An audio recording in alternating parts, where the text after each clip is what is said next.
வணக்கம். Tamil astro life பார்வையாளர்களுக்கு என்னுடைய மனமார்ந்த நன்றி.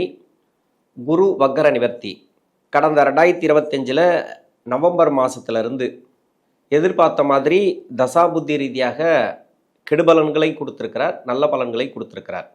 2026 மார்ச் 11ஆம் தேதி குரு வக்கர நிவர்த்தியாகி தசாபுத்தி ரீதியாக நல்ல ஒரு பலன்களை கொடுக்க போகிறார் இந்த குரு பகவான். உங்களுக்கு என்ன தசை நடக்குது அப்படிங்கிறத கமெண்ட் செக்ஷனில் பதிவு பண்ணுங்கள். மீனராசி, ரேவதி நட்சத்திரம். இது புதனுடைய நட்சத்திரம். தசா காலங்கள் 17 வருடம். என்னோட கணக்குப்படி சென்ற பகுதி ஒரு 10 வருஷம் நான் கணக்கில் எடுத்துக்கிறேன். உங்கள் சுய ஜாதகத்தில் என்ன தசா புத்தி இருப்பு இருக்கோ அதை நீங்கள் கணக்கில் வச்சுங்க. இந்த ரேவதி நட்சத்திரக்காரர்களுக்கு தசா புத்தி இருப்புகள் ஒரு சில பேருக்கு 16 வருடம் இருக்கலாம், ஒரு சில பேருக்கு 12 வருடம் இருக்கலாம், ஒரு சில பேருக்கு 4 வருடம் இருக்கலாம், 2 வருடங்கள் கூட இருக்கலாம். அது உங்கள் சுய ஜாதக தசா புத்தி இருப்பை பொறுத்து. நான் என்ன தசை சொல்கிறேனோ அந்த தசைக்கு உண்டான பலன்களை உங்கள் வயசோடு வச்சு பாருங்கள், கரெக்டாக இருக்கும். 10 வயசு வரைக்கும் புதன் தசை நடைமுறைக்கு வந்தால் பிறகு 7 வருடங்கள் கேது தசை, 10 + 7 17, 17 வயசு வரைக்கும் கேது தசை வரும். அதன் பிறகு 20 வருடங்கள் சுக்கிர தசை, 17 + 20 அப்படின்னாக்கா 37. ஒரு சில பேருக்கு 40 வயசு வரைக்கும் சுக்கிர தசை வரலாம். ஒரு சில பேருக்கு 27 வயசோடு கூட சுக்கிர தசை அப்படிங்கிறது முடிவுக்கு வரலாம். ஒரு சில பேருக்கு 40 42 வயசு வரைக்கும் கூட இந்த சுக்கிர தசை அப்படிங்கிறது வரலாம்.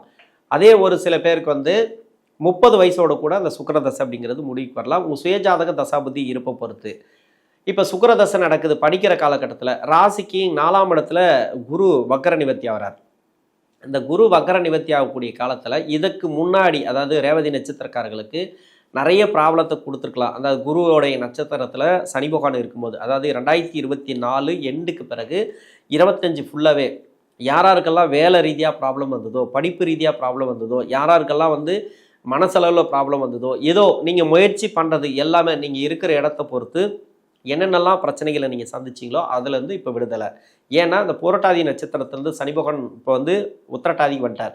இந்த உத்திரட்டாதிக்கு வர காலத்தில் அந்த நட்சத்திராதிபதியை மட்டும்தான் நம்ம பார்க்கணும். அந்த நட்சத்திராதிபதியில், அதாவது அந்த சனி பகவானுடைய நட்சத்திராதிபதி அவர் சனி பகவான் தான். அந்த நட்சத்திராதிபதி உங்கள் சுய ஜாதகத்தில் பாதிக்கப்பட்டு இருந்தால், அதாவது 6, 8, 12 ஆகிய இடங்களில் மறைவு ஸ்தானத்தில் இருந்தால், இல்லை வக்கரமாக இருந்தால், அது மாதிரி இருக்கிறவங்களுக்கு மட்டுமே ப்ராப்ளத்தை கொடுக்கும். மற்றபடி பார்த்தீங்கன்னாக்கா வேறு யாருக்கும் ப்ராப்ளத்தை கொடுக்காது. அப்போ கூட விதிவிலக்குகள் உண்டு. ஏன்னா தசாபுத்தி ரீதியாக உங்களுக்கு நல்ல தசை நடந்துச்சுனாக்கா உங்களுக்கு பெருசாக ப்ராப்ளத்தை கொடுக்காது. இப்போ தசாபுத்தி ரீதியாக பார்த்தோம்னால், இப்போ படிக்கிற காலகட்டத்தில் என்னோட கணக்குப்படி நான் சுக்கிரதசை எடுத்திருக்கிறேன். ஒரு சில பேர் சுக்கிரதசை தான் வரும், சுக்கிரதசை தான் வரும் அப்படின்னாக்கா சுக்கிரன் அஷ்டமாதிபதி தசை கொஞ்சம் கவனமாக பார்த்துக்கணும். இப்போ 4ஆம் பாதமாக இருந்தீங்கன்னாக்கா அவங்களுக்கு 10 வயசுலேயே ஒரு சில பேருக்கு சுக்கிரதசை ஆரம்பிக்கலாம். அவங்களுக்கெல்லாம் பரவாயில்ல. 12 வயசில் 10 வயசுலலாம் சுக்கிரதசை ஆரம்பித்தவங்களுக்கு பரவாயில்ல. 15 வயசு வரைக்கும் கூட சுக்கிரதசை ஆரம்பித்தவங்களுக்கு நல்லாவே இருக்கும் படிப்பு ரீதியாக.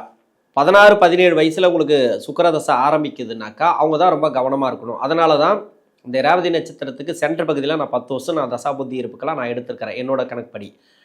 ஏன்னா இப்போ அந்த 7.5 சனி ஆரம்பிக்கும் போது இப்போ சுக்கிரதசை ஆரம்பிக்குது அப்படின்னாக்கா இவங்களுக்கு படிப்பு ரீதியாவோ இல்லை மனசு ரீதியாவோ லவ் சம்மந்தப்பட்ட பிரச்சனைகள் இதெல்லாம் கொடுக்கறதுக்கு வாய்ப்பு இருக்குது. இது மட்டும் இல்லாமல் இதுக்கு முன்னாடி அந்த புரட்டாதியில் சனி பகவான் இருக்கும்போது அந்த நட்சத்திராதிபதி பாதிக்கப்பட்டிருந்தால் மட்டும்தான். நட்சத்திராதிபதி பாதிப்பு இல்லை அப்படின்னாக்கா அந்த அளவுக்கு டிஸ்டர்பை கொடுக்காது. ஏன்னா நெகட்டிவாக எல்லாருக்கும் சொல்ல முடியாது. இது படிப்பு ரீதியாக இப்போ இருக்கக்கூடிய படிப்பு அப்படிங்கிறது நிறைய டிஸ்டர்ப் கொடுத்துருந்தா மாறும். நல்லபடியாக போயிட்டுருக்குன்னா சூப்பராக போகும். நீங்கள் கவலையப்பட தேவையில்ல. ஜென்ம சனியெல்லாம் அந்த அளவுக்கு கஷ்டத்தை கொடுக்காது. இன்னொன்று சுக்கிரன் நல்லா இருக்குது அப்படின்னாக்கா, இப்போ படிப்புலாம் நல்லா இருக்குது, உங்களுடைய வாரிசுகளுக்கு படிப்பு நல்லபடியாக போயிட்டுருக்கு அப்படின்னா சிறப்பு யோசிக்க தேவையில்ல. நல்லபடியாக போயிட்டுருக்கு அப்படின்னா விட்டுருங்க, அதை பற்றி கவலையப்பட தேவையில்ல. ஏன் அப்படின்னாக்கா ஒரு சில பேருக்கு மட்டும்தான் அது கொடுத்துருக்கு. இது கவனமாக பார்த்துக்கணும். ரொம்ப கஷ்டப்படுறாங்க, படிப்பில் தடை வருது, இன்னொன்று சரியே இல்லை, சொல் பேச்சு கேட்கல, தவறான வழியில் போகிறாங்கனாக்கா நீங்கள் எப்படி அதை நீங்கள் அவங்கள நடைமுறைப்படுத்தணுமோ அதை நீங்கள் படுத்திங்க. ஏன்னா இந்த சுக்கிரதசை ஏதோ ஒரு தவறான வழியில் கொண்டு போகுதுன்னு அர்த்தம். படிப்பெல்லாம் முடிச்சுட்டு வேலை வாய்ப்பு ட்ரை பண்ணுறீங்கன்னு வச்சிங்களேன், இந்த ரேவதி நட்சத்திரக்காரர்களுக்கு வேலை வாய்ப்பு உறுதியாக இருக்குது. 4ஆம் இடத்துல தான் குரு வக்கர நிவர்த்தி. இப்போ குரு வக்கரமாகக்கூடிய காலத்தில் நிறைய பிரச்சனைகள் கொடுத்துருக்கலாம். ஒன்று வேலை கிடைக்காம வந்திருக்கும், முயற்சி பண்ணியிருப்பீங்க, நிறைய தடை கொடுத்துருக்கோம். ஏதோ ஒரு வேலை கிடச்சிருக்கலாம், அந்த வேலை திருப்தியாக இருக்காது. அப்படி இல்லைனாக்கா வெளிநாடு சம்மந்தப்பட்ட வேலைக்கு ட்ரை பண்ணியிருப்பீங்க, அதுவும் கஷ்டத்தை கொடுத்துருக்கோம். இப்போ எல்லாமே மாறும். உங்களுக்கு வேலை கிடச்சிருக்கு, நல்லபடியாக போயிட்டுருக்குன்னா உங்களுக்கு தசாபுத்தி சரியாக இருக்குது. வேலையில் தடை தாமதங்கள் இருந்துச்சு, பிரச்சனைகள் இருந்துச்சு அப்படின்னாக்கா இப்போ குரு வக்கர நிவர்த்திக்கு பிறகு குரு பயிற்சி இன்னும் நல்லாயிருக்கும். சிறப்பாக இருக்கும், நல்ல ஒரு மாற்றங்களை கொடுக்கக்கூடிய காலம் இது. தசாபுத்தி ரீதியாக உங்களுக்கு நல்லாவே இருக்குது அப்படின்னு எடுத்துக்கலாம். இதன் பிறகு ரூட் கிளியர், அதாவது ஜென்ம சனி மட்டும்தான். அந்த நட்சத்திரத்தில் சனி பகவான் வரும்போது உங்கள் சுய ஜாதகத்தில் சனி எந்த அளவுக்கு பாதிக்கப்பட்டிருக்காரோ அது சம்மந்தமாக தான் பிரச்சனைகளை கொடுக்கும். அதனால் வேலை வாய்ப்புக்கு முயற்சி பண்ணால் இப்போ கிடைக்கும். தொழில் செய்யக்கூடிய நபர்கள் ரொம்ப கவனமாக பண்ணணும். தொழிலுங்கிறது ஏன்னா அஷ்டமாதிபதி தசை, சுக்கிர தசைங்கிறது 8 குடைவன் தசை. 2023க்கு பிறகு உங்களுக்கு கஷ்டத்தை கொடுத்துருக்கலாம். 23க்கு முன்னாடி உங்களுக்கு வந்து அந்த சுக்கிர தசையில் ஓரளவுக்கு நல்லபடியாக போயிட்டே இருந்திருக்கும், அதனால் பிரச்சனை இல்லை. ஆனால் இதில் எப்படி அப்படின்னாக்கா அஷ்டமாதிபதி தசை 7.5 சனி வரும்போது நல்ல பலன்களை கொடுக்காது. நீங்கள் தான் முயற்சி பண்ணணும், நீங்கள் தான் தொழில் நல்லபடியாக பார்த்து பண்ணணும். யாரையும் நம்பாதீங்க, இன்வெஸ்ட்மெண்ட்டெல்லாம் அதிகமாக போடாதீங்க. ஏன்னா இது வந்து நிறைய பேர் வந்து இப்போ ஆசை வார்த்தைலாம் சொல்லுவாங்க, நான் அதில் போட்டால் எனக்கு திருப்பி வந்துச்சு. அவங்க நேரம் நல்லா இருந்திருக்கு, திரும்பி வந்திருக்கும். உங்களுக்கு நேரம் சரியில்லை. என்னை பொறுத்த வரைக்கும் என்னென்னா அஷ்டமாதிபதி தசையில் திடீர் அதிர்ஷ்டத்தையோ உழைப்பில்லாத பணத்தையோ, அதாவது லாட்ரி, இன்னொன்று வந்து இந்த ஷேர் மார்க்கெட்டில் போடுறது, ஸ்டாக் மார்க்கெட்டில் போடுறது, அது இழுத்துக்கினே இருக்கும். நீங்கள் போடுங்க அப்படின்ட்டு. ஏன்னா ஒரு நாள் வரும், ஒரு நாள் போகும், இன்னொரு நாளைக்கு மொத்தமாக எடுத்துகிட்டு போயிடும், எல்லாத்தையும் லாக் பண்ணி விட்டுரும். அது மாதிரி இதெல்லாம் கொஞ்சம் பார்த்து கவனமாக பண்ணுங்கள். நெகட்டிவாக சொல்கிறேன், தயவு செஞ்சு தவறாக எடுத்துக்கொள்ள வேண்டாம். இது வந்து நீங்கள் போகிற பாதை கடுமையான பாதை, கொஞ்சம் பார்த்து போங்கன்னு தான் சொல்கிறோம். இது நடக்கும்னு சொல்ல, ஏன்னா உங்கள் சுய ஜாதகத்தில் அப்படி இருந்துச்சா கண்டிப்பாக நடக்கும். உங்கள் சுய ஜாதகத்தில் இல்லை அப்படின்ற பட்சத்தில் ஓரளவுக்கு நல்லாவே போகும். அதாவது புத்திசாலித்தனமாக நடந்துக்கிறது நல்லது. எதுலேயுமே வந்து யார் பேச்சு கேட்காதீங்க. உங்களுக்கு தொழில் நல்லபடியாக போயிட்டுருக்கா, நல்லபடியாக போட்டோம். வேலை நல்லபடியாக போயிட்டுருக்கா, நல்லபடியாக போட்டோம். இதில் வேலையை விட்டுட்டு இன்னொரு வேலை முயற்சி பண்ணலாமான்னு நினைக்காதீங்க. ஏன்னா ஏற்கனவே இருக்கிற வேலை வந்து இந்த சுக்கிர தசையில் வளர்ச்சி இல்லாமல் தான் இருப்பீங்க. இது வளர்ச்சியை கொடுக்காது, வாழ கூடாது, அதை இதுவும் பண்ணாது, கஷ்டத்தையும் கொடுக்காது அப்படின்ற மாதிரி ஏதோ ஒன்று போயிட்டுருக்கு சார் அப்படின்ற மாதிரி தான் இருக்கும் அஷ்டமாதிபதி தசை அப்படின்றதுனால. ஒரு சில பேருக்கு வந்து 8ஆம் இடத்துலேருந்து தசை பண்ணுறவங்களுக்கு வளர்ச்சி கொடுக்கும், எல்லாருக்குமே கொடுத்துருக்குன்னு சொல்ல முடியாது இல்லையா. 7 சனி தான் உங்களுக்கு பிரச்சனைகள். ஆனால் இது மாதிரி இருக்கக்கூடிய நபர்களுக்கு, தொழில் செய்யக்கூடிய நபர்கள் சொல்லவே தேவையில்லை. இது வந்து 7.5 சனியில் நிறைய தலையை சுற்றி விட்டு வேடிக்கை பார்க்கும். கவனமாக நீங்கள் ட்ராவல் பண்ணுங்கள். முதலீடுங்கிறது கொஞ்சம் பார்த்து பண்ணுங்கள். ஏற்கனவே போயிட்டுருக்கு, ரொட்டேஷனில் போயிட்டுருக்குன்னா நல்லபடியாக போகும், அதை பற்றி கவலையப்பட தேவையில்லை. குடுக்கல் வாங்கலே கொஞ்சம் கவனமாக இருக்கணும். உணவு பழக்க வழக்கங்களே கொஞ்சம் கவனமாக இருக்கணும். 37 வயசுக்கு மேலே 43 வயசு வரைக்கும் சூரிய தசை. சூரியன் 6ஆம் அதிபதினு சொல்லக்கூடியவர். ஏன்னா இந்த வயதில் சூரிய தசை வருது. இப்போ வந்து சூரிய தசை எந்த வயசில் நடந்தாலும் சரி, இது 6 குடைவன் தசை. இந்த தசையில் தொழில் செய்கிறவர்களுக்கு கடன் கொடுக்கும், கொஞ்சம் பார்த்து கவனமாக தொழில் பண்ணுங்கள். வேலை செய்கிறவங்களுக்கு ப்ராப்ளம் இல்லை. இடமாற்றங்கள் வரும். இந்த குரு வக்கர நிவர்த்திக்கு பிறகு இடமாற்றங்கள் வரும். இன்னொன்று வந்து அப்படி இல்லை, இடம் மாற்றம் நினச்சதான் மாற்றுவீங்க. நல்லபடியாக போயிட்டுருக்கு அப்படின்னா பிரச்சனை இல்லை. ஏன்னா நிறைய பேர் வந்து நான் இடமே மாற்றணும்னு அவசியம் இல்லையே, நான் எதுக்கு இடம் மாற்றணும், நல்லபடியாக போயிட்டுருக்கு, என்ன இடம் மாறும்னு சொல்கிறாப்புல அப்படின்னு. இடம் மாறும் அப்படின்னாக்கா ஒரு ப்ரொமோஷன் கூட கிடைக்கலாம், அந்த இடத்துல ஒரு பதவி உயர்வு அது மாதிரி கிடைக்கலாம்.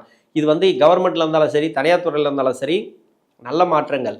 தொழில் செய்யக்கூடிய நபர்களுக்கு மட்டும் முதலீடு, மற்றபடி வந்து தொழில் கொஞ்சம் கடனை கொடுக்கும். ஏன்னா 6ஆம் அதிபதி தசைனாக்கா கொஞ்சம் கடனை கொடுக்கும். நோய் நொடி அது மாதிரி, மருத்துவ செலவுகள் அது மாதிரி, வீட்டிலே இருக்கிறவங்களுக்கு வந்து மருத்துவ செலவு அது இதுன்னு கொடுக்கும், மன உளைச்சலை கொடுக்கும், கொஞ்சம் பார்த்துக்கணும்.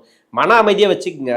நல்ல கோயில் குளத்துக்கு போங்க, இல்லையா அமைதியாக ஒரு நல்ல ஒரு புக்ஸ் படிங்க. அது மாதிரி இது மாதிரி எடுத்துக்கிட்டிங்கனாக்கா அமைதி, மனசில் எதுவுமே இருக்கக்கூடாது. சும்மா ஏதோ கடமடான்னு ஏதாவது ஒன்று பண்ணினே இருந்துச்சு, எதையோ பற்றி யோசிச்சுனே இருந்தோம்னாக்கா நிறைய பிரச்சனைகள் வரும். அதனால் நோய் நொடி கூட வரலாம். 43 வயசுக்கு மேலே 53 வயசு வரைக்கும் சந்திர தசை. சந்திரன் இந்த தசை வந்து நட்சத்திரம் பார்த்தீங்கன்னு வச்சிங்கன்னா 4ஆம் அதிபதி நட்சத்திரத்துலேருந்து பண்ணுற மாதிரி 7ஆம் அதிபதி நட்சத்திரத்துலேருந்து சந்திர பகவான் தசை நடத்துகிறார். அதனால தான் சந்திர தசைக்கு அப்படின்ட்டு நான் தனியாக சொல்கிறேன். ஏன்னா இதில் வேலை மாற்றத்தை எதிர்பார்த்தீங்கன்னாக்கா வேலை மாற்றம் வரும். வேலை நல்லாயிருக்கும், வேலை தொழில் எல்லாமே நல்லாயிருக்கும். ஆனால் பகை கிரக நட்சத்திரம், அதாவது இந்த வீட்டுக்கு யோகம் செய்யாத நட்சத்திரத்திலேருந்து தசை பண்ணுறார். 5ஆம் அதிபதி தசை, சந்திரனுக்கும் புதனுக்கும் பகை கிரகங்கள். எப்படி பார்த்தாலும் வந்து ஒரு பிரச்சனை கொடுத்து அந்த வேலை வந்து மாறிச்சுன்னா நல்லாயிருக்கும். அதாவது நல்லாயிருக்குன்னு சொல்ல, ஒரு பிரச்சனையில் போயிட்டுருக்கு வேலை அப்படின்னாக்கா வேலை மாறிச்சுன்னா கூட நல்லாயிருக்கும், உங்களுக்கு வேலை மாற்றத்தை கொடுக்கும். இப்போ வந்து நல்லபடியாக போயிட்டுருக்குனாலும் நல்லாயிருக்கும், பிரச்சனை வருது வேலை ரீதியாக அப்படின்னாலும் அதுவும் வந்து உங்களுக்கு ஒரு நல்ல ஒரு முன்னேற்றங்களை தான் கொடுக்கும். ஒரு திடீர்னு ஒரு இடம் மாறுறது, ஒரு வேலை மாறுறது, அது மாதிரி ப்ரொமோஷன்லாம் கேட்டிங்கன்னா அந்த ப்ரொமோஷன் பார்த்தீங்கன்னாக்கா ரொம்ப நாளாக இழுபறியாக இருந்துச்சுன்னா இப்போ ப்ரொமோஷன் கிடைக்கும். ஜென்மசனியில் கன்ஃபார்மாக ப்ரொமோஷன் கிடைக்கும். சனி வந்து உத்திரட்டாதியில் தான் போகிறார். உங்கள் சுய ஜாதகத்தில் சனி எங்கே இருக்கிறான்னு மட்டும் பார்த்துங்க. மற்றபடி இந்த சந்திர தசையில் சிறப்பு.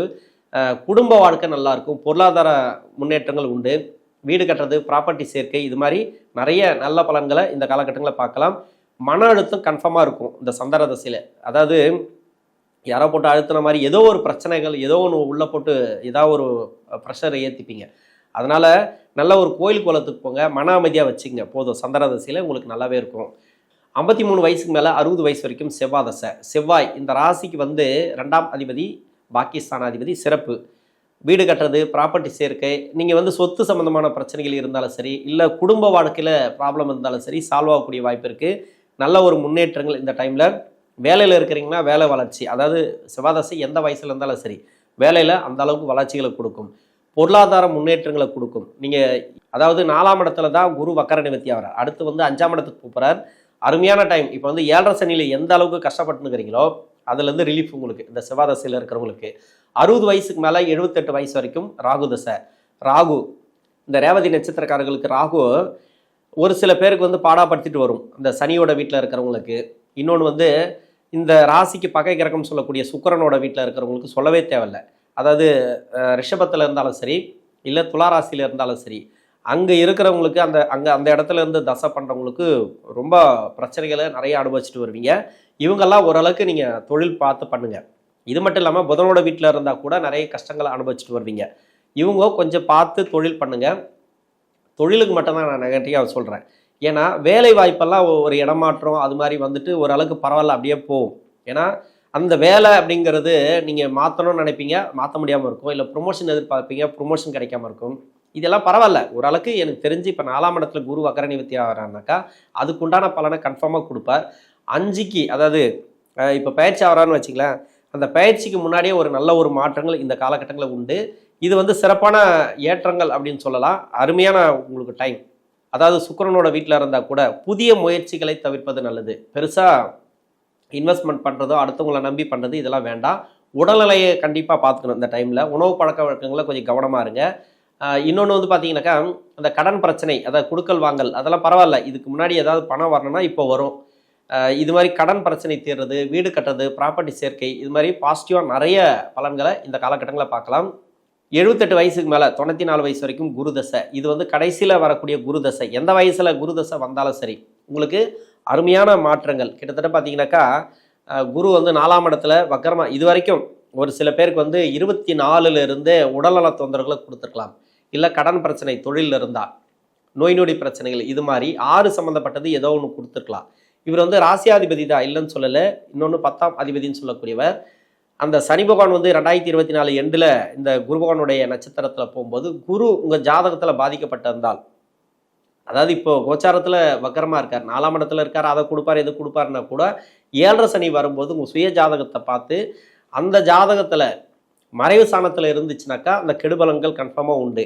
அதே மாதிரி நல்லா இருந்தால் மட்டும்தான் இப்போது இந்த வயதான காலகட்டத்திலேயே நீங்கள் நல்லா இருக்க முடியும். அதாவது குரு வந்து சுய ஜாதகத்தில் பாதிக்கப்பட்டவர்களுக்கு நிறைய கஷ்டத்தை அனுபவிச்சிருப்பீங்க. மன அழுத்தத்தை கொடுத்துருக்கும். இன்னொன்று நோய் நொடி பிரச்சனைகள், மனநலம் பாதிக்கப்பட்ட மாதிரி ஒரு ஃபீலு, எதுவுமே சரியில்லாத மாதிரி, அது மாதிரி நிறைய கஷ்டங்களை கொடுத்துருக்கலாம் சுய ஜாதகத்தில் பாதிக்கப்பட்டிருந்தால். அது மாதிரி இருக்கிறவங்களுக்கு ஓரளவுக்கு ப்ராப்ளம் இருக்காது. இப்போ குருவே வந்து ஒரு நல்ல ஒரு பொசிஷனில் வரப்போறார். அடுத்தடுத்த கட்டத்தில் நல்ல மாற்றங்களை எதிர்பார்க்கலாம். உங்கள் ஜாதகத்தில் குருவே நல்லா இருக்காருன்னு வச்சிங்களேன், அவங்களுக்கு இன்னும் சிறப்பு சூப்பராக இருக்கும். வாரிசுகளோட வளர்ச்சி, வீட்டில் வந்து சுப விசேஷம் நடக்கிறது, பேர பிள்ளைகளுக்கு வந்து சுப விசேஷம் நடக்கிறது, நல்லாயிருக்கும். உங்களுக்கு வந்து மன அமைதி, மனசு சந்தோஷமாக இருக்கக்கூடிய சூழ்நிலைகள் இந்த ரேவதி நட்சத்திரக்காரர்களுக்கு குரு தசையில் எந்த வயசில் வந்தாலும் சரி, இந்த குரு வக்கர நிவர்த்திக்கு பிறகு உங்களுக்கு நல்ல ஒரு மாற்றங்களை எதிர்பார்க்க போகிறீங்க. நன்றி.